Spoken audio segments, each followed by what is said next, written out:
passe mes journées sur le sofa. Le beat m'attend sur le sofa. On est posé en dev dans le sofa. Bonjour à toutes, bonjour à tous et bienvenue dans ce nouvel épisode du Sofa. Un épisode un peu spécial parce qu'en fait on n'avait pas prévu de le faire, mais il y a un certain Alpha One qui a décidé de sortir une mixtape qui nous a du coup donné envie d'en parler et on s'est dit bah let's go, on va enregistrer. Donc voilà, je suis toujours avec Amélien comme d'habitude. Ah ouais, la référence du Parrain 3 là, avec Al Pacino qui revient, qui est obligé de remettre les gants, c'est ça hein. Bah j'ai malheureusement pas la ref. D'ailleurs dans les Sopranos, bah tu regarderas les Sopranos et le Parrain 3, enfin la trilogie même. Et bah c'est parti, on va faire ça là, on va profiter des vacances de Noël pour le faire du coup. Du coup voilà, bah, vous avez entendu Amélien et ses références ciné. Du coup ce qui se passe c'est qu'effectivement c'est un épisode qu'on n'avait pas prévu, puisqu'on l'avait même annoncé dans le dernier épisode qu'on reviendrait qu'en janvier, donc nous revoilà déjà une semaine après. Un épisode du coup on parlera, vous l'avez vu dans le titre, de la mixtape Don Dada volume 1, du projet de Coyote Joe Bastard qui s'intitule OnlyFans. S'intitule plutôt que s'intitule je pense, qui s'intitule OnlyFans et puis comme on l'avait annoncé dans le dernier épisode du coup des X-Men et donc du coup du cultissime. D'ailleurs si on réécoute l'épisode j'ai été pris un peu de cours et j'ai envie jeune coupable libre. Mais finalement c'était un très bon choix. C'est vrai. Donc voilà, bah écoute, moi je te propose qu'on parte dès maintenant avec justement Don Dada Mixtape volume 1 qui est ton choix du coup, voilà. Bah oui. Bah ouais, j'ai totalement choisi parce que moi ça fait super longtemps, je suis vraiment un puriste d'Alpha One où en gros en 2012-13 j'écoutais déjà des compilations, enfin tu sais des medley sur YouTube, il y en avait plein. Et je crois qu'il y en avait un qui s'appelait Alpha One 45 minutes, il y avait genre SPM 33, Nekfeu 44, donc merci quand j'étais petit, enfin petit, j'avais 15 ans quoi. Mais merci à ceux qui faisaient des compilations et des medley parce que c'était cool. Et en vrai, Alpha One en y réfléchissant, ça a toujours été le membre, enfin l'entourage 995 etc que j'appréciais le plus, et c'est même pas pour la posture en mode comme quand toi tu disais ouais moi je préfère Gyrochrome de la section et tout. C'était vraiment que j'étais un petit je trouvais vraiment qu'il avait des qualités tu vois que je cherchais, tu vois, c'était pas de la posture, n'est-ce pas. J'étais une merde hein. je me cherchais une identité en fait, je voulais me sortir des codes de la société et du collège en fait tout simplement. Ouais mais tu voulais être différent. Je voulais être différent, mais bon j'aurais pu faire de meilleurs choix. Ouais, moi c'était plus facile avec Alpha One parce que du coup il y avait vraiment un truc un peu de la technicité, enfin tu sais que ces rebondissements d'allitération où tout tombe juste, etc. Et en fait ça arrivait très vite ce côté-là. Et d'ailleurs je comprends même pourquoi aujourd'hui on peut lui reprocher ça. Mais en vrai, moi ce côté un peu expert de la rime, c'est un peu un ermite, on sait pas quoi. Enfin, moi c'est ça que j'aime, tu vois. Enfin, ce que j'aime toujours d'ailleurs aujourd'hui. Et en vrai, j'ai réfléchi, et c'est un peu un rappeur qui m'a pas mal. Pas conseiller des trucs non plus, mais mis sur la voie de rappeurs que j'écoute encore aujourd'hui, tu vois. Ouais, genre il y avait notamment par les remix, où du coup t'avais le Momoné remix où il reprend du coup jolie transition avec Momoné des X-Men, enfin de Hill du coup. T'avais Flavan Yayer avec N995 qui c'était Craig Mack, c'est ma mémoire est bonne. Là il y a un remix avec Biggie qui est très cool. T'avais quoi d'autre, t'avais je sais pas un player, c'était Big Pun, enfin t'avais plein de, en plus il ressemblait à Big L, donc Big L, enfin, au final il y avait plein de, enfin j'ai découvert plein de trucs grâce à lui, et du coup ça a un peu attiré un peu ma curiosité, donc ton sensei, c'est un rappeur que j'aime beaucoup. Et même par rapport je pense au rappeur auquel on peut l'affilier et au rappeur qu'il a, même au rappeur FR ou quoi, enfin il y a aussi un truc aussi qui peut se jouer. Là tu parles beaucoup de rappeurs US, mais c'est vrai que moi, ça m'a fait un peu pareil, mais pas forcément Alpha One en tant que tel, pour le coup, plus toute cette école de rap, on va dire. Moi, je sais que je me prends Zoxy à l'occasion de l'arrivée de 995, en fait. Zoxy qui bossait avec eux, qui était... Très bon article de Zoxy sur le site, d'ailleurs. Effectivement. C'est culture.fr. Effectivement. Putain, premier point auto-promo, excellent. Et du coup, Zoxy qui bossait avec eux, qui était leur producteur, je crois. Je veux pas dire de conneries, j'ai plus trop les...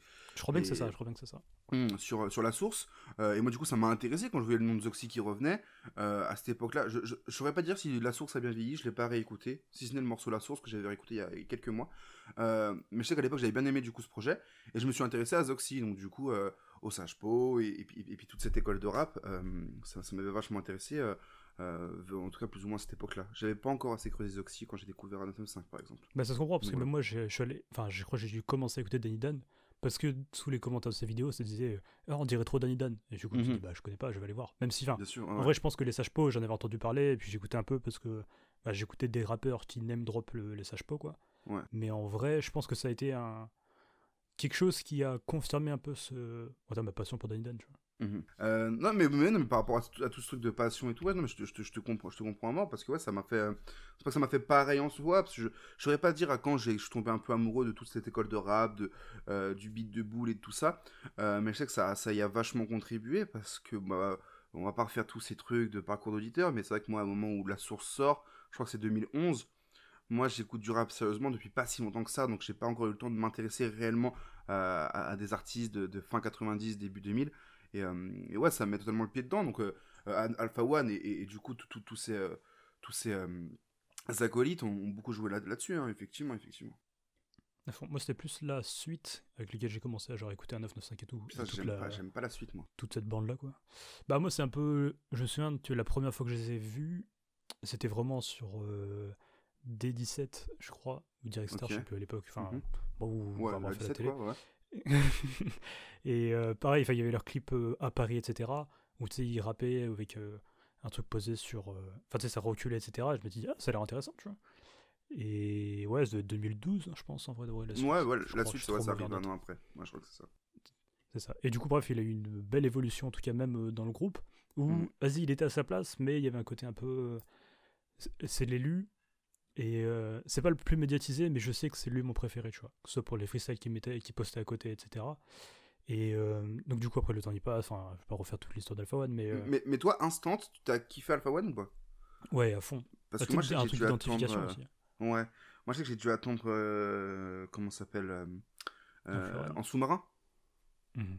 pour vraiment prendre Alpha One et ce truc où en fait avec Nekfeu ça marche tellement bien sans les autres membres du groupe où en fait il y a juste ces deux-là qui rappent et juste ça suffit, ils suffisent à eux deux en fait. Mhm. Et là c'est là-dessus que je me suis vraiment pris Alpha One parce que du coup c'était pas parasité par les autres membres à l'époque j'avais pas forcément quelque chose contre les autres membres mais là pour le coup c'était vraiment centré autour de Nekfeu et d'Alpha One et il y avait un truc qui me plaisait vachement plus. Voilà. Alors que moi, j'aimais beaucoup ce côté-là. Genre, il est dans un univers qui a l'air d'être un peu spé, qu'en même temps, il est un peu en marge.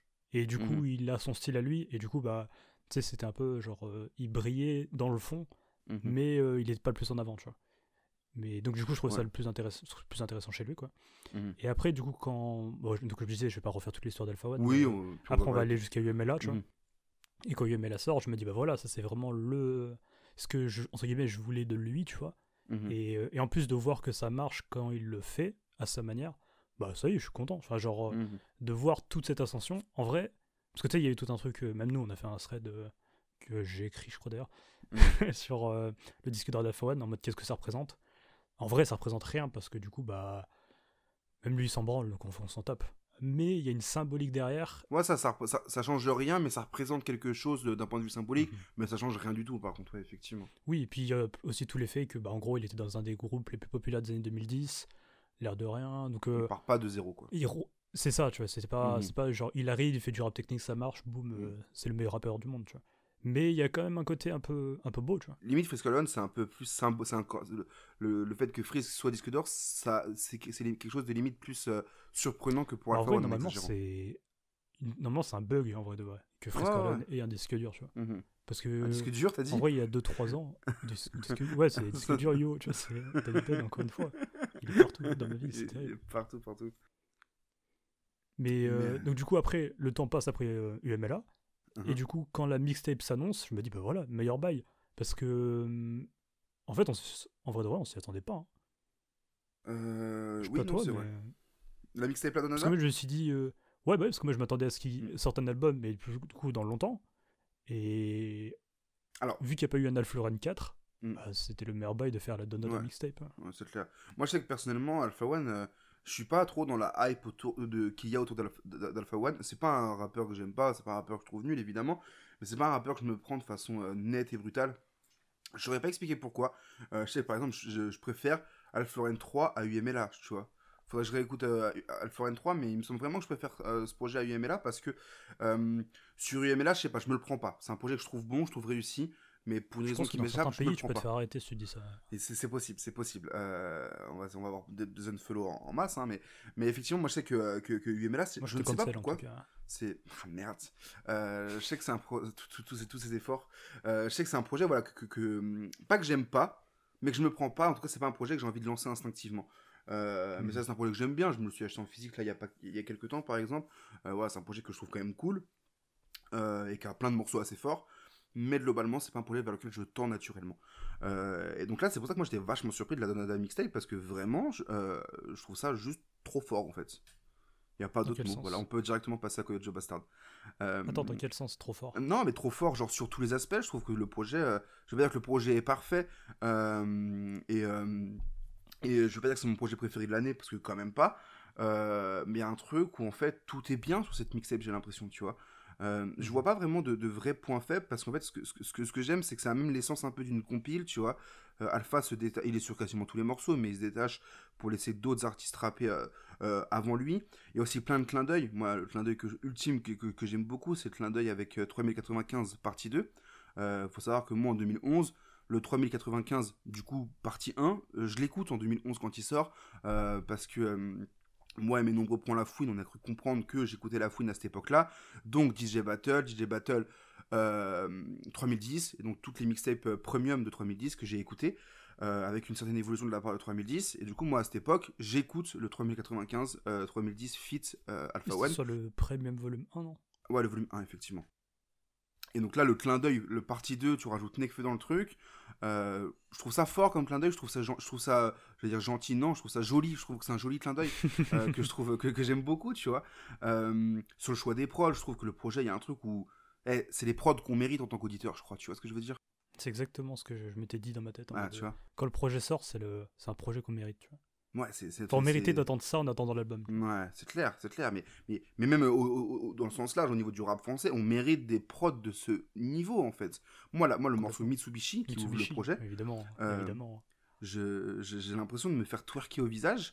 C'est agressif, ça fait mal aux oreilles, les basses sont trop fortes, tout est trop chaud sur le morceau, et juste au final... non, le morceau est trop chaud. Et puis au final, tu le relances. Je le relance 2, 3, 4, 5 fois, tu vois.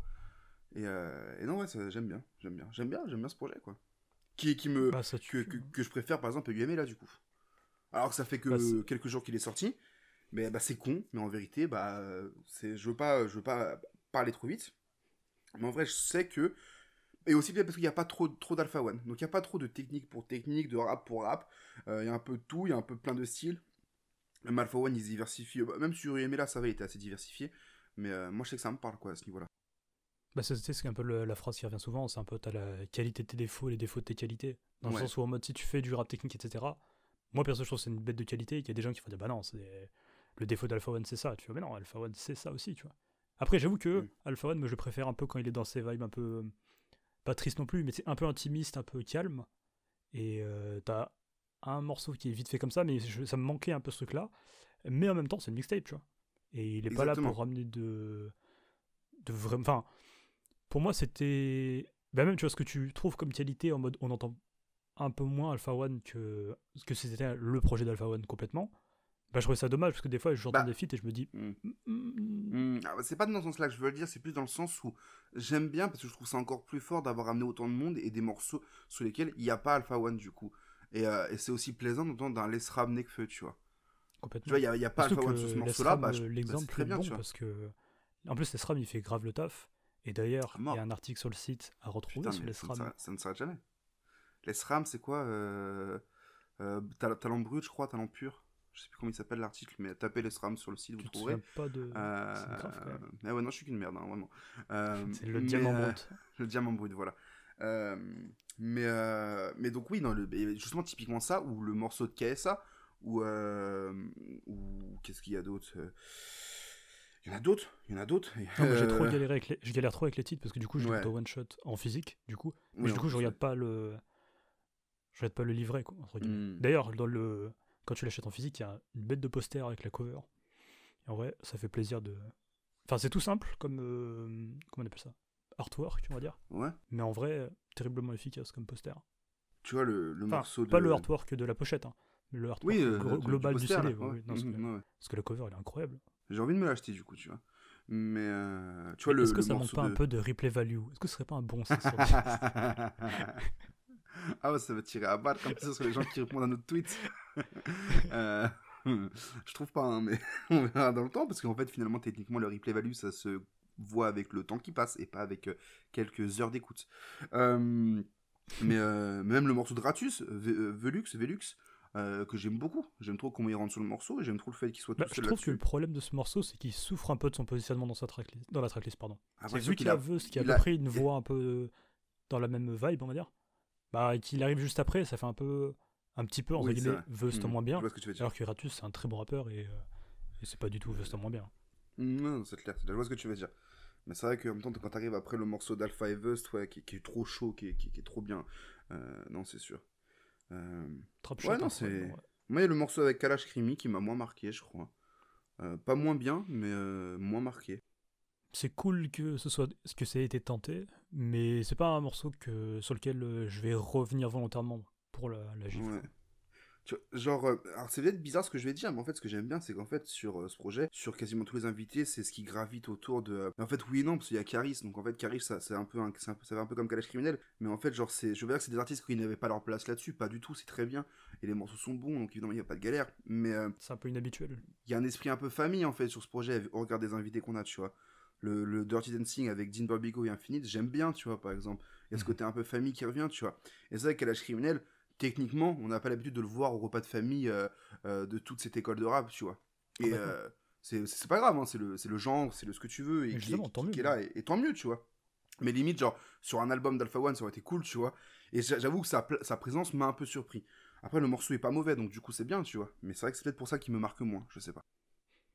Ouais, parce que peut-être, ouais, vu que t'es pas habitué, entre guillemets, à voir un artiste comme lui. Puis aussi le fait que moi, Kalash Krimi, c'est un artiste qui je me suis pas vraiment pris non plus. J'ai beaucoup aimé Sélection Naturelle, mais en vérité, c'est le premier album de Kalash Krimi que je me prends réellement et que je prends vraiment le temps d'apprécier aussi.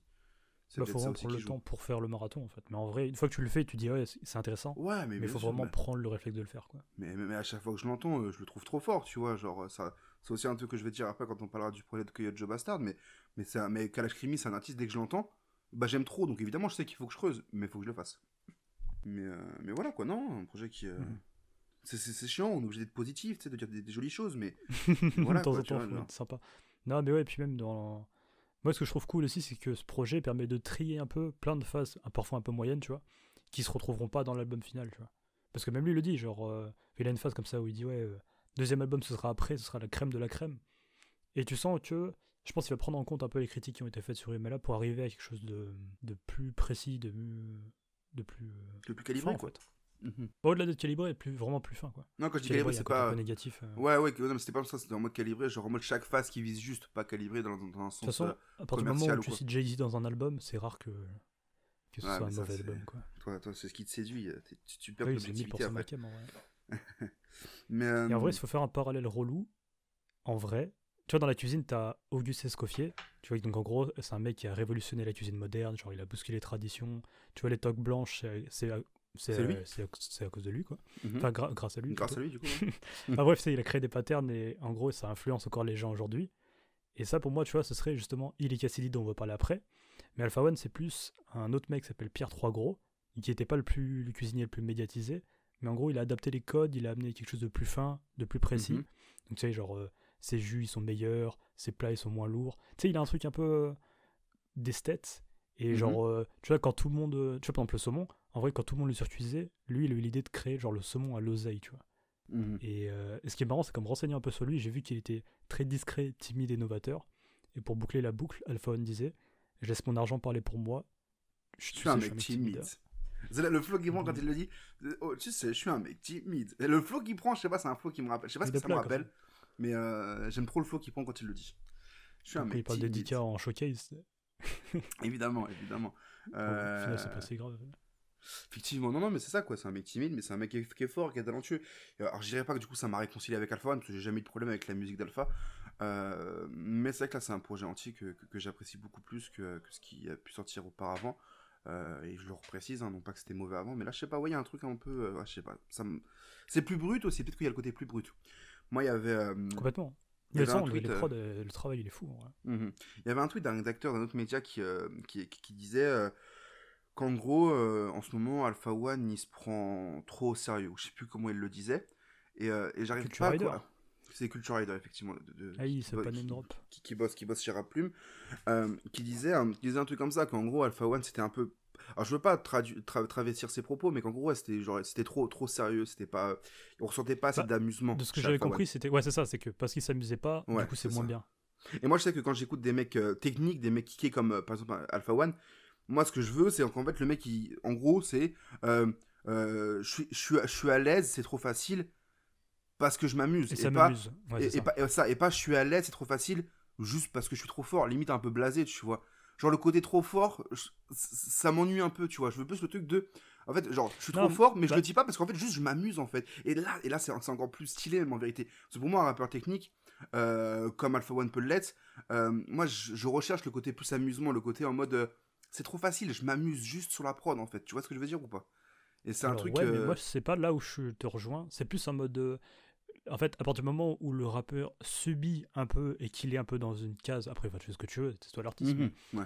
Ou, tu vois, par exemple, c'est un peu le syndrome Al Capote, en mode tout le monde veut qu'il fasse ça, il fait ça de manière robotique depuis, ça fait 5 ans allez, on va dire 3-4 ans qu'il tourne en rond. Et en vrai, même lui, il s'amuse plus, et là, c'est plus intéressant, et là, c'est dommage, tu vois. Parce que quand Alka, il est ultra technique, et il s'amuse à trouver la rime un peu débile, le truc un peu inattendu, c'est cool et c'est marrant, tu vois.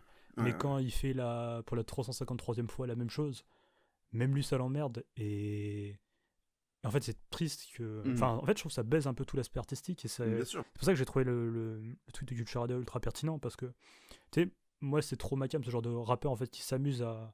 En fait qui s'amuse simplement, mais qui rappe, qui rebondit, etc. Et où tous les placements sont ultra thérapeutiques parce qu'ils visent juste, etc. Bah là ça marche trop. Mais quand ça devient juste des mecs qui subissent ce que leur public veulent, bah c'est plus du tout intéressant. Ouais, c'est clair. Non mais c'est ça en fait. Et là on sent qu'il y a un truc un peu...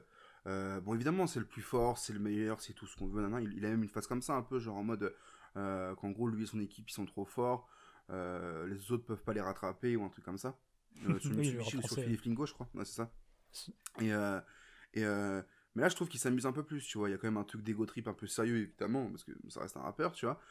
Mais il y a un truc où il s'amuse plus par moment, j'ai l'impression. Et ça me parle à fond. Et donc voilà. Bah, ça se ressent, en fait. Exactement. Genre, un rappeur qui va se la raconter et que ça l'amuse, tu le sens direct. Mais par contre, après, moi, je sais que le côté un peu blasé parce que je suis trop fort, ça me dérange pas plus que ça, en vrai de vrai. Non, moi, je dirais pas que ça me dérange non plus, mais c'est vrai que, bah, en fait, genre... je sais qu'il pourrait être trop fort et s'amuser plutôt que d'être trop fort et d'en être blasé, ou en tout cas de paraître blasé. Donc juste amuse-toi, mec, parce que je sais que ça t'amuse de rapper comme tu rappes, donc amuse-toi. Mais après, ça reste toujours des bons morceaux globalement, donc ça pour le coup c'est pas dérangeant. Mais par contre, ça fait un parallèle avec Nekfeu, où là en fait, je trouve que Nekfeu, sur ses dernières apparitions, lui il s'amuse que quand il est pas chez lui. Mais c'est ça en fait, genre ça doit être trop triste chez lui, vraiment. Quand il est chez lui, il passe son temps à pleurer, et quand il est invité en soirée, bon, je pense que c'est le principe de la vie et de la dépression, en fait. Chez toi, t'es triste, et chez les autres, tu mets un masque. Mais, non, mais, du coup, il y a ce truc de... Ouais, attends. Non, mais, en fait, le délire, c'est que comment dire, Nekfeu, ses dernières apparitions en featuring, bah, ça tue, en fait. Bah, en tout cas, rien que le truc de... Il s'amuse un peu plus, et... En fait, ça fait... de faire, 5 ans et demi, et je pense que Nekfeu m'a pas fait sourire ou fait plaisir sur une rime, tu vois. Et tu vois, c'est con, mais rien que j'en sais rien, moi, tu vois le TSR, quand il dit ouais, il y a toujours les mêmes comme Hugo TSR. Tu sais, il y a un truc de. Bah, petit con, ça y est, genre. Il y a pas mal de gens qui ont vu ça comme un clin d'œil et un truc gentil. Moi, j'ai vu ça pas comme un pic. Bah, tu peux être en mode. En fait, du coup, tu peux la lire de deux manières, en fait. Ça dépend si t'aimes Hugo TSR ou si tu l'aimes pas, quoi. C'est ça, tu vois. C'est les phases chaud-froid, tu vois. Ouais, exactement. Mais oui, ça m'a fait sourire, quoi. Toujours le même comme Hugo TSR, ouais. Parce que du coup, t'as soit il a pas changé, soit bah, c'est tout le temps pareil en fait. Ouais, c'est ça. Mais voilà quoi, du coup, un bon projet avec de belles surprises, de beaux invités, Infinite que je trouve très fort évidemment. Est-ce que t'as quelque chose à rajouter sur la mixtape de Nada du coup? Non, c'est le projet qu'on méritait, ça tue, ça rebondit, c'est thérapeutique, c'est cool. Jolie façon de... J'ai trop hâte de la suite, et en même temps, je suis pas non plus ultra satisfait en mode tout est nickel, je suis bien, parce que je sais qu'il peut y avoir encore mieux, tu vois. Ouais, mais sur un album. Mais oui, je sais, mais tu vois, il y a un côté... Quand je l'ai fini, je me suis dit, ok, mais ça peut être encore mieux que ça, entre guillemets, ça fait un peu dénigrant, mais genre ça peut être encore mieux, je le sais, tu vois, profondément, au fond de moi, je sais, ça c'était trop cool, mais la suite ça va être encore mieux, je pense. T'es un éternel insatisfait, toi, en fait. Ouais, je vais manger plus. Moi. Non, mais ok, d'accord, écoute, on verra la suite, mais en tout cas, on J'ai était trop bien hâte, en servis tout cas. sur cette fin d'année, quoi, effectivement. Moi, j'ai Surtout pas qu'on hâte. m'avait rien demandé, donc c'est cool. Quoi. Ouais, voilà, moi, j'ai pas hâte. En fait, moi, j'aime les comme, bah, du coup, bah, comme je l'ai dit, je vais pas le répéter 30 fois dans cet épisode, mais Alpha One, c'est pas le rappeur que je suis le plus non plus. Mais dès qu'il sort un truc, je suis quand même content et je vais aller écouter. Bah, j'attendais rien. Et là, je vais tout continuer à rien attendre. Je vais pas attendre le prochain album d'Alpha One. Il arrivera quand il arrivera. Je suis pas spécialement impatient. Je vais d'abord écouter bien la mixtape d'Ondada. Puis voilà, quoi. Bah, nickel. Hein. On passe à la suite. On passe à la suite. Projet du coup que moi j'ai choisi. Que C'est tu as choisi, ouais, effectivement, c'est le projet OnlyFans de Coyote Joe Bastard. Donc moi, Coyote Joe Bastard, je l'avais découvert sur le titre Je Pop Tout de Yuri, Yuri, sur Tsar Trap Volume 3. D'ailleurs, on vous conseille évidemment l'interview de Yuri pour Tsar Trap Volume 3 qu'on avait fait à la sortie du projet, disponible sur YouTube. Une interview où Yuri se livre beaucoup et qui est super intéressante, que j'avais beaucoup aimé faire. En plus, il y a un joli visuel. Enfin, l'image, elle est très belle, en tout cas. C'est vrai. En Comme extérieur, à l'époque où j'avais il y avait bien encore cadré. des barres ouvertes. C'est vrai, putain, oh là là, c'était il y a 15 ans, quoi. Du coup, voilà, donc j'avais pas forcément suivi ce qu'avait fait Coyote Joe Bastard par la suite, jusqu'à il y a quelques mois où il a balancé le remix du morceau Hood Boy avec Sfera et Basta. Donc un clip tout en 3D, super stylé, la connexion elle est super efficace et tout, il n'y a pas de galère. Donc voilà. Et là, il y a quelques mois, il y avait aussi les labels Island et Def Jam France qui avaient fusionné. Et du coup, Coyote a signé, ou en tout cas, l'annonce de la signature est récente, ça fait 3-4 semaines à peu près. Donc c'est cool pour lui. Et du coup, bah, il sort ce projet, du coup, étiqueté Island, Def Jam France chez Universal. Il me semble que c'est Universal. Donc voilà, c'est un EP 8 titres avec 3 featuring dedans. Il y a Leto, Guy de Besbar et Laylo. Donc personnellement. J'ai super longtemps à tilter que c'était genre Guy de Barbès, Guy de Besbar. T'es un grenoblois, c'est pour ça. Je suis pas assez technique en fait. C'est ça, effectivement. Faut écouter plus de Verlan en fait. Du coup, c'est un EP qui est relativement complet et surtout qui a su répondre à mes attentes autour de Coyote Joe Bastard. Alors, elles n'étaient pas grandes mes attentes puisque je l'avais pas suivi depuis Tsar Trap Volume 3. Mais effectivement, quand j'ai su qu'il sortait un truc, je me suis dit, ah, vas-y, ça me rend curieux, je vais aller écouter ça. Et quand on s'est dit, bah vas-y, on va enregistrer un sofa pour parler de la Nada Mixtape, et que du coup, c'était ton choix à toi, moi j'ai dû choisir un projet, et assez naturellement, du coup, je me suis dit, bah vas-y, on va écouter celui de Coyote, et on va voir ce que ça donne. Et pour être tout à fait honnête, aux premières écoutes, j'ai pas forcément accroché à tout. Notamment le morceau Moto, il me semble. Je l'ai un peu mal compris, je l'ai un peu mal pris. Il y a des trucs que j'ai pas forcément apprécié tout de suite, sauf l'introduction Kishta qui m'a fait un peu le même effet que Mitsubishi. C'est quoi, c'est des phases que t'as pas kiffé ou je sais pas, mais je pense qu'en fait, malheureusement, Coyote Joe Bastard, pardon, il souffre juste de sa date de sortie en fait. Au moment où tu me dis, bah vas-y, du coup on enregistre le sofa cette semaine du coup pour parler de la mixtape d'Ondada. Et qu'il faut choisir un projet et que c'est à moi de choisir un second projet à traiter dans cette émission, bah d'accord, mais j'ai encore envie d'écouter la mixtape d'Ondada en fait, tu vois, je suis encore dans le truc et je pense que c'est peut-être ça aussi malheureusement malgré lui, c'est pas de la faute de Coyote, donc c'est pas la meilleure façon de vendre le projet, mais rassurez-vous, si je l'ai choisi, c'est que finalement bah, je l'ai aimé, et à la réécoute, une fois que j'étais vraiment plongé dans le truc, bah j'ai vraiment aimé le projet, notamment l'introduction de Kishta qui m'a fait bah, le même effet que Mitsubishi. Je l'ai écouté une fois, puis 2, puis 3, puis 4, et j'ai fait bon, on va passer à la suite maintenant. Mais voilà, donc c'est un projet que finalement j'ai bien aimé. Et toi ? Mais tu sais qu'il y a plein de projets comme ça de rap français où j'écoute le premier son et je sais que je vais pas aimer le reste, ou alors que je vais moins aimer le reste, et du coup je reste sur le premier et j'oublie d'écouter la suite. Et après, quand on parle de tu vois, Ben PLG, c'était ça en fait. C'est que Ben PLG, j'écoute l'intro, je me dis nickel, je veux pas savoir plus parce que ça va être nul après, ou moins bien. Et là, c'est déjà ça peut pas être aussi après, bien finalement, c'est un légendaire. Tu surinterprètes un peu mes mots, mais je comprends pourquoi t'es aussi. Dans des moments de surexcitation ou de hype, quoi. Pas forcément pour Ben PLG, même si effectivement il a sorti la meilleure introduction de l'année, effectivement. Est-ce que tu veux Quoique Mitsubishi sur... Ouais, il y a un article, il y a totalement alors sur Ben PLG, il y a plein de trucs en fait. Il y a un article, un sofa, et on a fait un format avec Ben PLG qui s'appelle Raconte ton son, qui est disponible sur notre Instagram, @septculture en IGTV, dans lequel il raconte justement la construction du morceau Cœur propre et main sale, du coup l'introduction. Et des anecdotes intéressantes sur ce morceau. En 4K audio. Ouais, il je crois qu'il y a du vent vers Lille, vers Dunkerque, tout ça, il doit y avoir pas mal de vent, je crois. mais anecdote intéressante. Mais oui, du coup, pour revenir à Coyote Joe Bastard, c'est qu'en fait, en gros, j'ai eu le même effet première écoute qui me fait faire, pas de bof, enfin, pas forcément bof, mais en mode j'ai pas trop adhéré, pas trop aimé. Genre, j'ai trouvé ça un peu impersonnel. Genre, même s'il a une bonne voix et tout, je trouvais que ça manquait un petit peu de profondeur. Genre, en vrai. T'imagines, on était payé pour faire la promo de ce projet, on serait les pires en Ah, fait. je croyais pour faire des premières écoutes. Ouais, aussi. On n'arrête pas de dire, franchement, première écoute, on n'aime pas. Hein. Mais vas-y, je te laisse reprendre. Non, mais je trouve que justement, en plus, c'est intéressant parce que c'est un projet qui. Tu sais, je crois que c'est Medine qui avait une phase un peu nulle comme ça où il disait je fais pas du rap qui s'écoute, je fais du rap qui se réécoute, tu vois. Ouais, Tout ça pour gratter des streams, on connaît les techniques des rappeurs. Mais en fait, en vrai, genre, plus je le réécoute, mieux il passait. Je sais pas si c'est un effet de mon oreille qui me fait bon, en vrai, ça va assez bien, tu vois, ou s'il est vraiment mieux.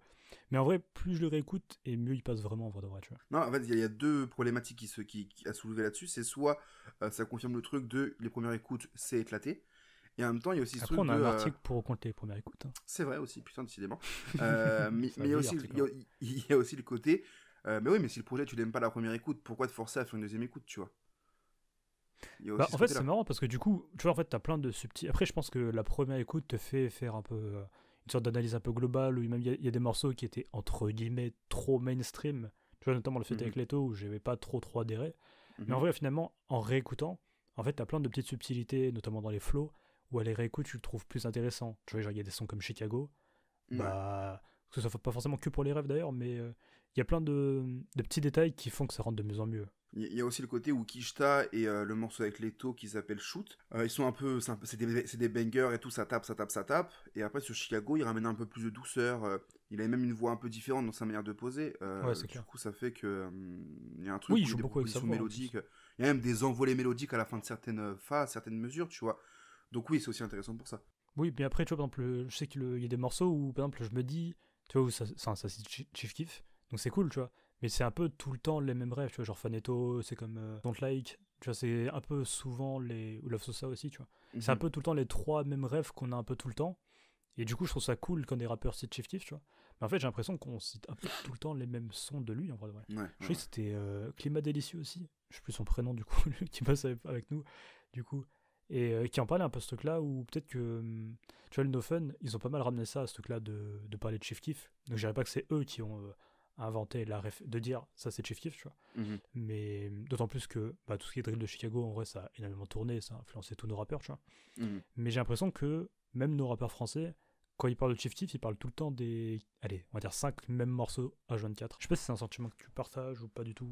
Le problème, c'est que moi, Chief Keef, c'est pas un artiste que j'arrive à identifier facilement. Donne-moi des titres de Chief Keef. We Love Sosa, c'est ça? Ouais. Love Sosa, les plus connus, du coup, ouais, c'est vraiment ouais, Love mais Sosa. En vérité, ouais, Don't Like. Mais en fait, comme c'est des morceaux que moi j'identifie de Chief Keef, ça me choque pas parce qu'en fait, comme c'est les seuls que j'identifie, c'est limite. Je vais mettre des pincettes de ce que je dis, mais en exagérant, comme c'est les seuls que je connais. Oui, pour toi, Chief Keef, c'est ça, quoi. Pour moi, c'est limite les seuls morceaux de Chief Keef qui existent, tu vois. Ça me choque pas que les rappeurs le citent ces morceaux-là, parce qu'en vérité, dans mon univers d'auditeur, c'est les seuls morceaux de Chief Keef qui existent, donc c'est les seuls que les rappeurs peuvent citer, tu vois. Donc c'est pas un truc qui me choque particulièrement, tu vois. Mais je peux comprendre que c'est quand même les mêmes qui reviennent. Mais après, genre, alors que sur d'autres rappeurs US qui connaît mieux Chief Keef que tout le monde ou quoi, en mode faites ça mieux, moi, donc vas-y, je t'en prie. Tranquille. Mais justement, mais apporte l'éclairage de mecs qui connaissent mieux Chief Keef, justement, c'est intéressant. Non, pas forcément. Genre, en fait, j'ai pas envie non plus d'être le mec qui fait non, mais je connais mieux que vous. Mais je vois, par exemple, t'as un album, en vrai, Back from the Dead 2 où il y a Faneto. Où dedans t'as plein de morceaux. Après, en fait, j'ai pas non plus envie d'être cette merde qui fait non, mais je connais mieux que vous, etc. Tu vois. Non, mais tranquille, on a compris, vas-y, je t'en prie. Tu prends, tu vois, j'en sais rien, moi, le projet Nobody qui est très cool. Enfin, il y a plein de. J'ai déjà entendu parler du projet Nobody. Mais du coup, par rapport à tout ce que Chief Keef ramène, par rapport à la mouvance et au mode un peu qu'il ramène dans le rap, et que du coup, on s'est approprié ça dans le rap français avec des termes qui n'étaient pas forcément les plus adaptés, tout ce qui est drill, drap, ceci, cela, nana. Trap, pardon, ceci, cela. T'as créé un nouveau genre, ça fait exprès. le drap. Mais du coup, par rapport à tout ça, en fait, il y a ce truc aussi où, quelque part, en France, en tout cas, peut-être qu'il souffre de ça, en fait, d'avoir ramené quelque chose et d'être identifiable par rapport à ce qu'il a ramené et aux morceaux qui ont influencé des codes dans le rap français. Tu vois ce que je veux dire? Après, c'est pas non plus un problème d'avoir marqué l'histoire du rap non plus, tu vois. Non, genre, c'est pas non plus un fardeau ou quoi. Mais c'est plus un constat j'ai l'impression que c'est tout le temps les mêmes sons de Chief Keef qui reviennent, en fait. C'est plus ça que vous connaissez mal Chief Keef. Moi, je connais. Ouais, mais on s'en bat les tu vois, couilles, je crois que donc, c'est ce que tu disais par rapport à DC, je crois, dans je sais plus quelle émission, ou c'était sur Twitch, je sais précise plus, mais ta par pensée, rapport à du coup. Je pète les plombs, et au truc d'être un rappeur de zéro banc. Il y a le truc de, bah, en fait, DC, il arrive avec son truc marrant, je pète les plombs, nanan. Les gens, ils ont associé DC à je pète les plombs, éventuellement le truc avec Yannick Noah, et basta, en fait. Tous les autres trucs lourds que DC a pu faire, ils sont passés à la trappe, sur un truc un peu plus grand public, j'entends. Alors pour moi, il a fait d'autres trucs derrière. Donc effectivement, les gros succès de Chief Keef, bah en fait, c'est ça que les gens retiennent, en tout cas, encore une fois, sur un spectre un peu large au niveau des auditeurs de rap et peut-être même des artistes. C'est ce que les gens retiennent. Alors pourtant, il y a d'autres trucs qui sont peut-être meilleurs que Don't Like ou quoi que ce soit, mais qui marchent, qui du coup sont plus identifiables. Je pense que c'est peut-être ça, en fait, la problématique entre... J'ai fait des guillemets avec mes doigts. Oui, non, tranquille. Ouais, c'est un peu Ouais, grave, mais... je suis un mec comme ça. Pour revenir à Coyote Joe Bastard, du coup, le feat avec Leto, tu vois, tu en as parlé. Moi, je sais que je l'ai bien aimé, en vérité. Je trouve qu'il y a une belle alchimie entre les deux. Et je trouvais ça efficace. En vrai, je comprends, j'ai un peu l'impression que Leto, il fait pas non plus tout le temps pareil. Mais moi, je sais que c'est pas un morceau... comment dire? En vrai, je le trouve pas si impressionnant que ça. Et même, tu Ah vois, non, tu ouais, parlais de pas du tout. banger, et en vrai, il a un peu soft, en vrai de vrai. Enfin, je comprends, du coup, bah, grosso modo, c'est un banger, tu vois, genre... mais je me dis pas... Ouais, c'est pas le morceau genre... que tu vas écouter à fond, que tu vas... Ouais, c'est ça. Sur lequel tout le monde va turn up ou quoi, toi. Ouais. Mais je le trouve intéressant parce que, comme je disais tout à l'heure, un peu les subtilités qu'il y a dans le... Enfin, des morceaux qui sont très intéressants. Et quand il est pareil, il est un peu dans une vibe un peu plus calme, Mhm. bah, j'arrive à plus me le prendre. Et il y a un côté un peu... Enfin, où on remarque que c'est encore toi qui as choisi ce projet, parce que c'est un côté un peu Glover, tu vois. Ouais, bon, arrête un peu, c'est pas vrai. En fait, je l'ai pas choisi pour ça. Moi, ce que j'aime bien avec Coyote, en fait, c'est sa voix. On dirait qu'il est né avec de l'autotune dans dans les cordes vocales, en fait. Complètement. Il a une voix vachement identifiable, que je trouve vachement cool. Et, moi, il y a deux trucs dont je voulais parler, encore une fois, sur ce projet. C'est notamment le titre Moto. Donc, comme je l'ai dit, j'avais un peu de mal à la première écoute. Plus je l'ai relancé, plus j'ai adhéré. Et surtout sur l'instru, en fait, que j'ai aimé ce morceau. Il y a un espèce de côté jazz qui est mêlé à quelques sonorités peut-être un peu plus afro, ou en tout cas peut-être assimilable à éventuellement de l'afro-trap, tu vois, en termes de rythmique, sur les percussions et tout ça. Donc t'as vraiment l'impression que il y a un artiste de rue de la Nouvelle-Orléans qui est en train de suivre Coyote Joe Bastard pendant qu'il rappe, qui fait du saxophone ou des trucs comme ça, avec derrière un mec qui fait des percussions et tout. Il y a vraiment un truc très beau, je trouve, sur ce morceau, sur la prod Ouais, très essentiellement. musical, en fait. Ouais, Enfin, il y a vraiment musical au sens premier du une terme. partition musicale qui est vachement détaillée, je trouve, et qui est très riche. Et on parlait de prod qu'on mérite par rapport à la Doda Mixtape. Bah, je trouve que cette prod-là, c'est vraiment une prod que j'aime beaucoup parce que justement, je la trouve très riche et qu'elle apporte quelque chose, quoi. Et vraiment ce côté un peu saxophone. Alors, je suis pas un expert en instruments. En instruments comme ça là, mais je sais plus c'est quoi la catégorie de ces instruments avant ouais, du coup, mais j'aime beaucoup, vraiment j'aime beaucoup. Et aussi, j'aimerais parler du morceau avec Guy de Besbar. Je sais pas si toi il t'a marqué ce morceau. Bah, très efficace, genre il marche très très bien. Ouais. Et l'alchimie, tu vois, genre, je pense après on va être obligé de parler du feat avec Laylo, qui est On va très parler, bon. ouais. Mais je trouve que l'alchimie avec Guy de Besbar, bah, elle marche bien en vrai. Ah, pour moi, c'est le meilleur featuring C'est du pas projet. très développé ce que je suis en train de dire, mais Non, ça marche bien. mais ça, parce qu'en fait, je trouve que c'est le meilleur featuring du projet parce que les deux se complètent excellemment bien. Et surtout, ce que j'aime, c'est que je me rends compte que, bah, comme on disait tout à l'heure par rapport à Kalash Krimi, du coup, je crois que c'est ça, non, je sais plus de qui on parlait, mais qu'en gros, Guy de Besbar, non, bon, je sais plus qui c'était, mais bref, Guy de Besbar, je me rends compte que c'est un artiste qu'à chaque fois que je l'entends, j'aime ses propositions, j'aime ce qu'il fait. Et donc du coup ça me fait juste me rendre compte que bah vas-y, faut que je creuse sur Guy de Besbar en fait, parce que je le trouve vraiment intéressant comme artiste, tu vois. Donc je sais que je vais creuser dessus. Et surtout moi ce morceau il m'a marqué parce que je sais pas si on peut dire que la MZ a eu des enfants dans le rap, tu vois, l'éternel débat sur les enfants dans le rap et tout nanana. Mais je trouve que sur ce morceau il y a un peu de la MZ. Sur notamment, il y a un flow que Coyote Joe Bastard emploie sur 4-6 mesures à peu près, qui rappelle vachement un flow de la MZ. Je crois même que c'était Demo qui employait ce flow pour le coup. Et que ouais, même sur l'ambiance de certains titres, il y a un truc qui rappelle un peu ouais, la MZ, tu vois. L'ambiance du morceau, pardon, rappelle un peu la MZ sur certains titres de la MZ, justement. Il y a un truc où en fait, c'est super énergique, ça va dans tous les sens. Les morceaux les plus kickés de la MZ sont assez assimilables au morceau du coup Nous de Coyote feat Guy de Besbar. Et donc pour ceux à qui ça manque, bah, je vous invite évidemment à écouter ce morceau parce que je pense qu'il y a peut-être un petit parallèle à faire. Donc du coup voilà quoi pour Coyote Joe Bastard, on a parlé très peu du projet, finalement on a plus parlé d'autres trucs, mais en tout cas non Coyote Joe Bastard, du coup moi j'ai trouvé le projet très intéressant. Il y a le feat avec Laylo, Enfin, je même trouve, Playmate, ouais. Bah, moi, justement, je le trouve très efficace. ouais. Bah, après, pour moi, c'est un peu un morceau de Laylo, en vrai de vrai. Fit Coyote Joe Bastard. Mais tu sais que j'ai pas trouvé Et ça je trouve que Coyote Joe Bastard, je trouve qu'il est super fort quand il s'ajoute à un truc qui existe déjà, tu vois. Putain, moi je trouvais l'inverse, je trouve que Laylo va un peu plus dans l'univers de Coyote que l'inverse. Après, peut-être parce que je connais mal l'univers de Coyote Joe Bastard aussi, peut-être. Et que Non je mais connais bien celui de Laylo, et du coup, pour moi, c'est un son de Laylo, alors qu'en fait, peut-être pas du tout, et c'est... je trouve que ça change un peu de Laylo qu'on a eu cette année en Ouais, fait. ils ne Justement. payeront jamais pour faire la promo de ce Vraiment projet, pas, je pense. vraiment. non mais je trouve que c'est un peu, c'est comment dire, je trouve que Laylo justement il fait pas du Laylo de 2020 en fait. Il y a un truc un peu différent par rapport à ce qui nous a servi cette année, j'ai l'impression. Ouais, mais ça reste... pas Mais ça reste du Laylo, évidemment, ça reste 2020, la mais patte c'est... Laylo. Ouais, enfin, c'est ça, tu vois, c'est ça. Je vais pas en train de dire qu'on reconnaît pas Laylo, que c'est plus la même voix et tout, ça reste Laylo, mais il est moins dans son délire électronique quoi, c'est sûr. Ah oui, non, moi je Bionique, me mettais digital, pas, tout je le ça, mettais quoi. pas là-dedans, mais oui, je vois ce que tu veux. Ok, je vois ce que tu veux dire. Ok, je comprends. Oui, ok, yes. Bref, en tout cas, voilà, moi, un projet que je vous recommande, évidemment, que j'ai bien aimé, même si, bah, en fait, encore une fois, plus dur à la première écoute, mais sûrement par rapport à la mixtape Dada.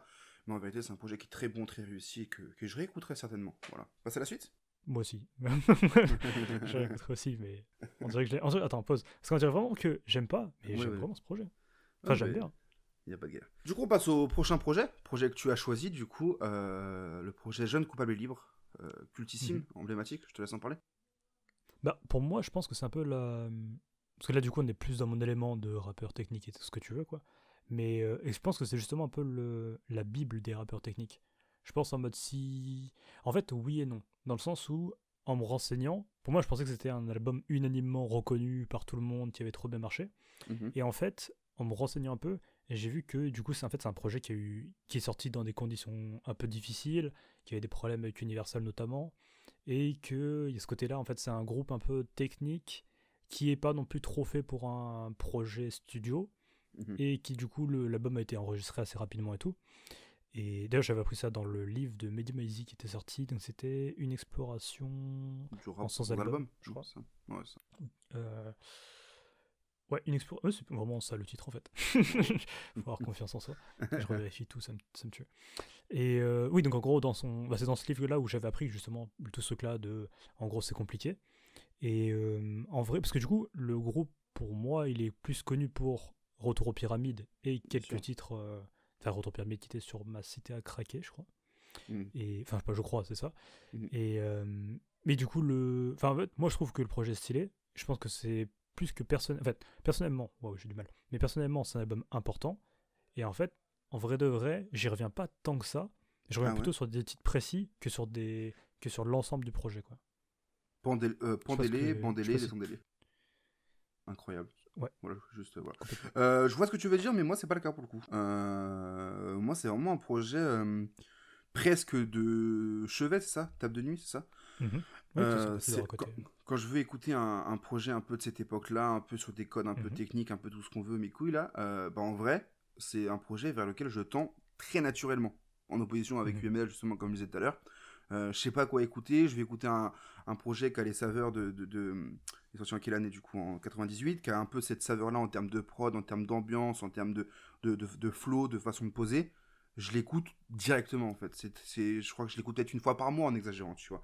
C'est Oui, un moi projet j'ai un vers peu lequel ça avec Poétiquement Correct. Du coup, Ok, les d'accord, DML. voilà. Bah moi, c'est un projet que j'écoute très facilement, que je vais dire que je connais très bien, mais qu'en tout cas, j'ai l'habitude d'écouter. Donc, quand tu l'as proposé dans la dernière émission, j'étais là en mode, bah parfait, en fait. Genre, je l'aurais pu le choisir moi-même pour la prochaine émission, en fait, parce que j'adore ce projet. Moi, j'aime beaucoup ce projet pour. Pas forcément. Limite, en exagérant, même pas pour forcément le rap en tant que tel, mais pour toutes les. prods Non, ouais, les prods, forcément, mais pour tous les passages parlés qu'on peut entendre. Il y a plein de bribes de vie. On se retrouve à vivre avec eux, à des moments qui rythment leur journée, tu vois. Et bah ça c'est con, mais moi ça me met directement dedans. Et j'ai envie de passer. Quand je l'ai découvert, je me suis dit en mode, mais je veux trop passer une journée avec ces mecs-là en fait, tu vois. Sur le morceau Oublie le comeback, où ça rappe, c'est un morceau qui dure 6 minutes 50. Encore une fois, je parle des prods, mais incroyable prod. Mais évidemment, je crois que c'est peut-être mon morceau préféré de ce projet. Parce que il dure 6 minutes 50. Donc il est à peu près, en grosso modo, partagé en truc genre peut-être 3 minutes 30, où ça rappe sur une prod incroyable, avec des flows incroyables évidemment. Et après, ça se met à freestyler, à improviser. Oui, voilà. Donc il y a peut-être un côté un peu acting aussi sur ces trucs-là. Moi, ça me rappelle, encore une fois, le lien il se fait avec la MZ, ou je sais plus sur quel projet, je crois que c'était sur le dernier album de la MZ, où il y avait une interlude où ils étaient genre posés au quartier, et puis ils parlaient, ils disaient ouais, voilà, ça cheese, ça bédave, il y a les keufs qui tournent là, ils savent qu'il faut pas venir, sinon ils se retrouvent en chômage technique, je sais plus ce qu'il avait dit, où tu partageais un moment de vie avec leurs potes à eux du bendo, comme ils Il y disaient. a exactement ça avec les sages-pots, avec les fameuses soirées coupe-gorge, où en fait, tu les entends, ils parlent juste entre eux et tout. Ben, moi, ça, j'adore ça. Et tu vois, genre, autant les interludes de Trinity, tous les moments où c'est Trinity qui parle, où c'est le logiciel qui parle, en tout cas, c'est bien, parce que ça te met dans le cadre du projet cinématographique, mais à la réécoute, ça m'ennuie, en fait, ça me fait un peu chier, quand je veux juste écouter de la musique, et sur cet album des X-Men, tous les passages parlés, je ne les skip jamais, en fait. Ça fait partie intégrante du projet, selon moi. Et j'adore vraiment ces passages. Ce qui est cool en plus avec ce passage-là, c'est que, du coup, il y a un passage donc freestyle, a cappella, et en fait, moi je trouve que quand tu t'écoutes bien dans leur voix, en fait, tu sens qu'il y a une vraie lueur et que c'est là en fait que ça se passe. C'est pas forcément en studio et tout, c'est quand ils freestyle entre eux, etc., que là, ils sont trop contents et ils sont heureux, tu vois. À mort. Mais à mort. Ça marche de ouf pour ça, justement. Puis il y a d'autres passages où, évidemment, ils sont à l'aéroport, ils sont contrôlés par un douanier ou un flic raciste, du coup. Et tu vois que c'est des choses qui nourrissent aussi leur univers, leur vie. Et, leur style de vie. Évidemment, on avait fait une vidéo sur Rap et Police, où je sais plus ce qu'on disait dans cette vidéo, mais qu'en gros, au bout d'un moment, quand un rappeur rentre chez lui le soir et prend un cahier pour écrire ce qu'il a envie d'écrire, il va se nourrir de ce qu'il a vécu dans la journée, et dans la journée, il a subi 3 contrôles au faciès, ou 15 selon les jours, et que du coup c'est ce qu'il va raconter en musique, tu vois, en fait on sent que ce projet là il est vraiment nourri de toutes ces bribes de vie, tous ces passages qui nourrissent le projet en fait, et leur musique aux X-Men, tu vois. Oui, puis il y a tout un rapport au rêve et enfin entre guillemets en mode, tu sais, c'est ce truc un peu classique de, entre guillemets, on est pauvre, on rêve d'être riche, et en fait on fait transparaître nos rêves un peu dans l'écriture. Et c'est pour ça que c'est un projet aussi qui vieillit bien, je pense, parce que du coup, enfin pour finir de parler des prods, mais en gros c'est Giraldo qui est derrière, qui produit du coup, enfin c'est quand même quelqu'un de très important, parce qu'il a quand même fondé 45 scientifiques, et il a produit, je crois, à peu près un tiers des prods de Mauvais Oeil. Donc il me semble que c'est lui qui a produit pas le temps pour les regrets, c'est lui. Enfin, il y a plein de avertisseurs, c'est lui. Enfin, c'est quand même quelqu'un d'important, tu vois. Et donc du coup, c'est produit par lui. Et en fait, je pense que c'est aussi pour ça qu'il y a des prods qui vivent, enfin notamment Oublie le Comeback, qui pour moi est une prod fabuleuse. Et même en 2020, ça s'écoute un peu en fleuve. Et en fait, je parlais de la potentielle non-résonance. Mais du coup, on sait que tous les rappeurs techniques, tous les rappeurs, je sais pas, la vibe 5 majeur, l'entourage. Tu prends même Limsa qui, en 2020, va le sampler, etc. Donc toute cette école un peu de rap, en fait, ils se sont pris le projet, et ça se comprend, parce qu'il y a vraiment... il y a vraiment un fameux truc de constat qui se fait, et je pense que quand t'es artiste et t'écoutes ça 20 fois, en fait, tu peux pas être un mauvais rappeur. Tu peux pas écouter ça et être nul si t'écoutes ça dépend. Je me suis tu peux après rapper off-beat, et qu'en mode après, tu fais genre c'est un style, mais...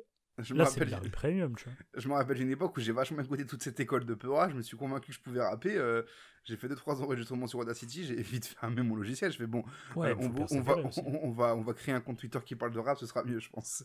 Mais je pense que ton oreille se développe après, il doit y avoir un truc où... Sur les schémas de rime, sur comment ils structurent tout ça, en fait. Je sais que le morceau Score, c'est un truc de fou. Mais oui, mais même les images, enfin c'est... Justement, je connais le couplet de Hill où je peux le freestyler, mais je vais pas le faire. C'est comme ça que t'avais choisi l'album la semaine dernière, justement.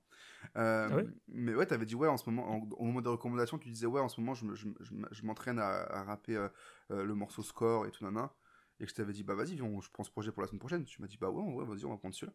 Bah oui, trop bien. Mais je crois que ce couplet, c'est un de mes couplets préférés du rap FR, en vrai. Il y a tout, il y a de l'humour, il y a c'est percutant, il y a des refs. Vas-y. justement, tu parles d'humour, et moi, et le morceau Score, justement, il me fait vraiment penser à ce qu'on disait tout à l'heure par rapport à Alpha One, et au truc de rappeur technique qui s'amuse ou qui s'amuse pas, ou qui est trop sérieux, tu vois.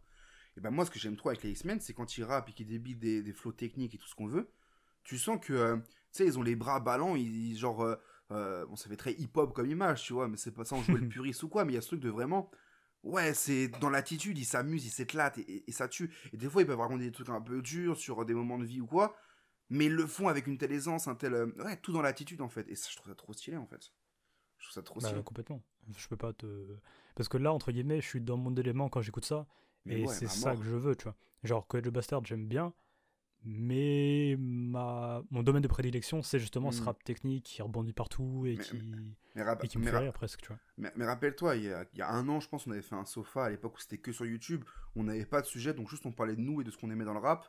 Et que je t'avais dit que si on prend un versant un peu US, si moi je me suis plus orienté vers la West Coast, sur des trucs un peu plus ensoleillés, ou en tout cas où la mélodie joue un peu plus, moi à l'origine, je suis un mec qui est vachement plus attaché à un côté plus brut, plus froid, plus East Coast, et où un projet comme celui-là, par exemple, des X-Men, moi je sais que c'est un projet qui est finalement fondateur dans mon parcours d'auditeur, le projet des X-Men, parce que, bah, comme j'ai dit, je le réécoute très souvent, et surtout, c'est pas un projet que je découvre rapidement quand je découvre le rap, mais par contre, dès que je découvre ce projet-là, après avoir découvert le rap sur d'autres types d'albums, sachant que je le rappelle, hein, moi, l'un des projets cultes de ma carrière d'auditeur, de mon parcours d'auditeur plutôt, c'est Qui m'aime me suivre de Salif, où encore une fois, c'est un truc aussi très brut, très froid, teinté de rock pour le coup sur cet album.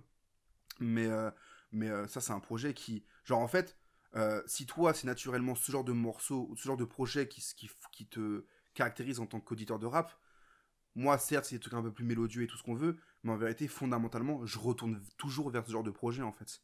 C'est un truc Il y a où... deux trucs qui sont intéressants. Pardon, vas-y. Vas-y, non, je t'en prie, vas-y, pardon.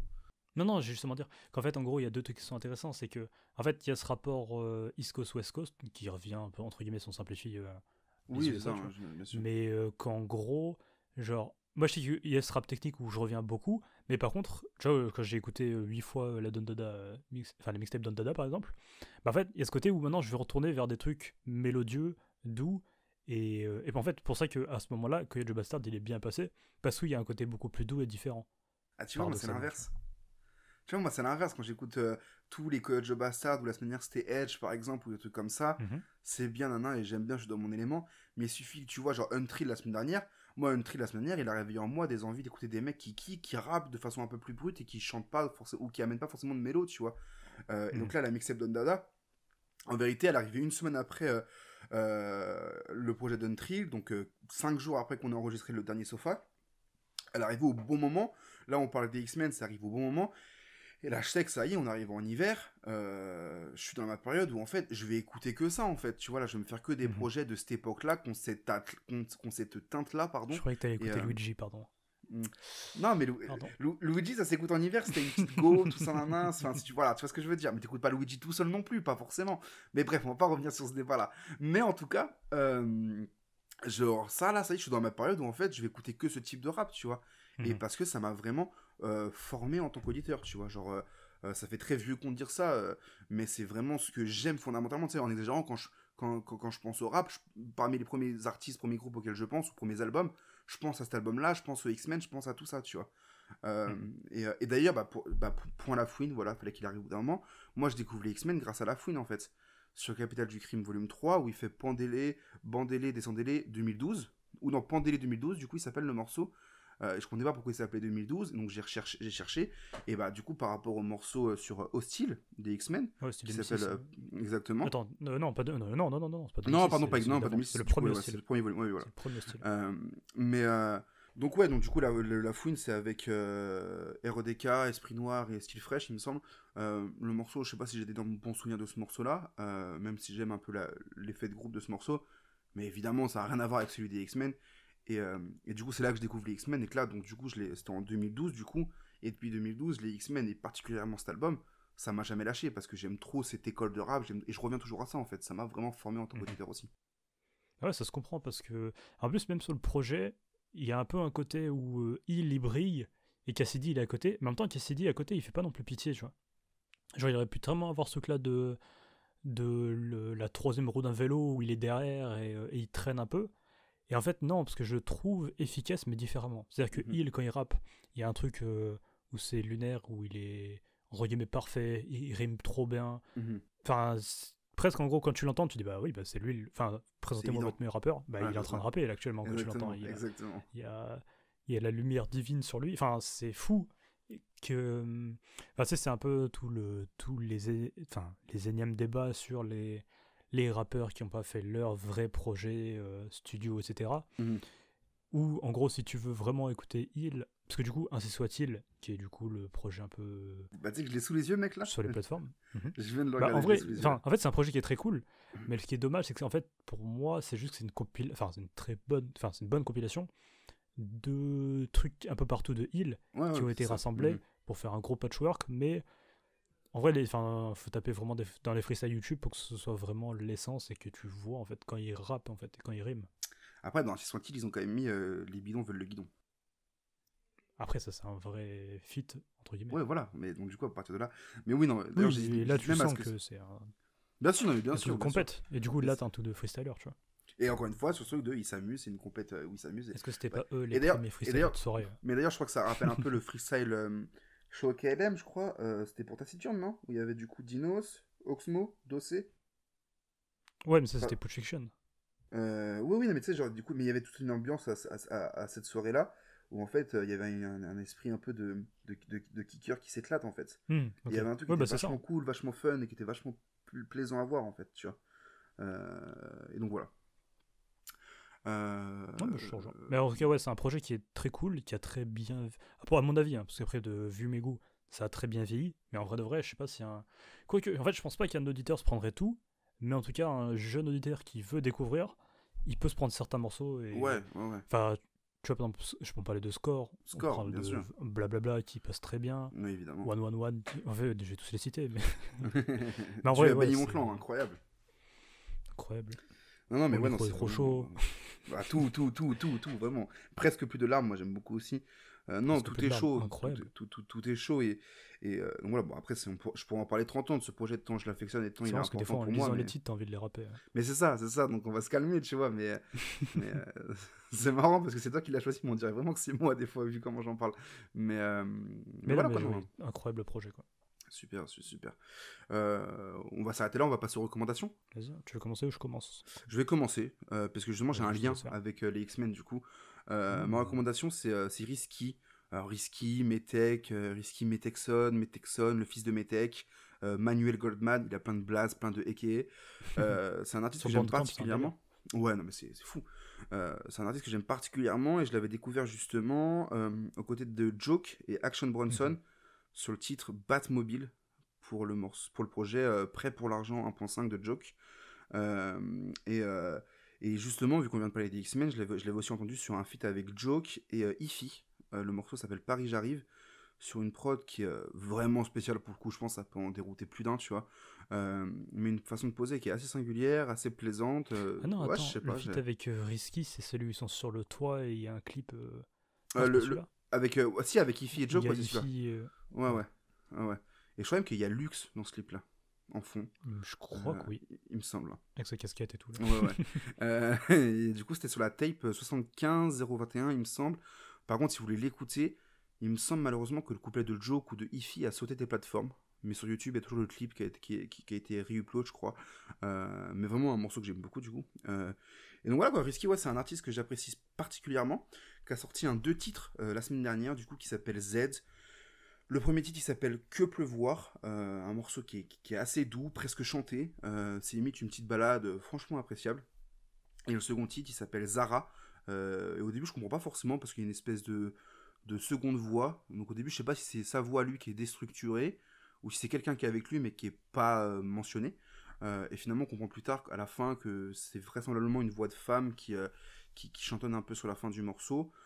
C'est un morceau assez particulier sur sa construction et sur le schéma sur lequel il est construit parce que sans être un passe-passe, il y a Risky qui rappe une phase et t'as l'autre personne qui c'est limite un commentaire, genre limite un spectacle dans une salle et quelqu'un qui est au fond de la salle et qui fait des commentaires sur les blagues que le mec vient de dire, tu sais, en mode ouais, c'est sympa ça. Ah ouais, non, mais j'aime bien. Tu vois, des trucs comme ça, très, très légers, très doux, on n'entend même presque pas des fois. Donc je le vends très mal, mais c'est un morceau qui coule, un projet qui coule, c'est un 2 titres sympa, qui dure 5 minutes, donc franchement, écoutez-le. Mais surtout, ça me permet de vous conseiller vraiment d'écouter Risky, parce que c'est une belle entrée sur son univers, je pense, qui est parfois un peu particulier à saisir, je pense, pour certains qui est pas forcément quelqu'un qui n'est pas forcément initié, pardon, parce qu'il a une carrière et une vie même assez riche, notamment pour l'anecdote, c'est le neveu de Jean-Jacques Goldman, enfin le père de Risky, c'est déjà fou, déjà. C'est ça, effectivement, le père de Risky, c'est le demi-frère de Jean-Jacques Goldman, et surtout le père de Risky, c'était un monsieur qui était de gauche, d'extrême gauche, je ne sais plus, mais qui a été, et je veux pas dire de conneries là-dessus parce que c'est un peu touchy, mais qui s'est fait assassiner quelques temps avant ou quelques temps après. J'ai pas assez travaillé, j'ai pas assez fait de recherche, mais justement la naissance de Metec, de Risky, Risky Metexon, ce que vous voulez du coup. Donc il y a vraiment plein de choses, plein d'éléments qui tournent autour de Risky, qui sont assez intéressants. Du coup, il y a vraiment en fait un background quelque part, et surtout c'est un mec qui est là depuis longtemps en fait, hein, parce qu'il a bossé avec pas mal de monde, avec les X-Men, avec Laura Luciano. Il a aussi bossé, il a été été au sein du groupe Noir Fluo. Donc c'est vachement riche, c'est super intéressant, il y a plein de choses à découvrir. Il a sorti un projet qui s'appelle Piscine, un petit EP Piscine il y a quelques mois, donc 2020 c'est une année qui est riche pour lui, et surtout qu'elle avait aussi sorti du coup il y a 6 mois à peu près une espèce de compilation, une espèce de bootleg de ses meilleurs morceaux qui s'appelle Ghost Years, donc du coup qui réunissait pas mal de morceaux dans lesquels il était déjà apparu. Donc notamment, il me semble qu'il y a justement le feat avec Joke. Je sais plus s'il y a le Paris J'arrive aussi, mais il y a un des feats avec Joke, soit celui avec Action Bronson également, ou soit celui avec Ify. À vérifier. Voilà, ça fait pour ma recommandation. Évidemment. J'ai oublié de dire aussi que carrelage italien de Alpha One me fait penser à Bring the Pain. Donc faites ce que vous voulez de cette info, de Method Man du coup. Moi du coup en recommandation, je vais recommander le premier album de Project Pat. Donc Project Pat qui s'appelle, l'album s'appelle Getty Green. Et donc Project Pat, tout ce qui est 3-6, tout ce qui est Memphis, enfin le Tennessee quoi.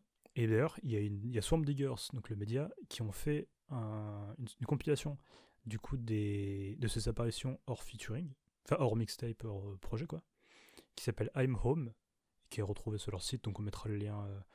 Je me ferai chier à le mettre sur YouTube et tu le tweeteras sous le oui, bien sûr, ouais. lien officiel, etc. Mm-hmm.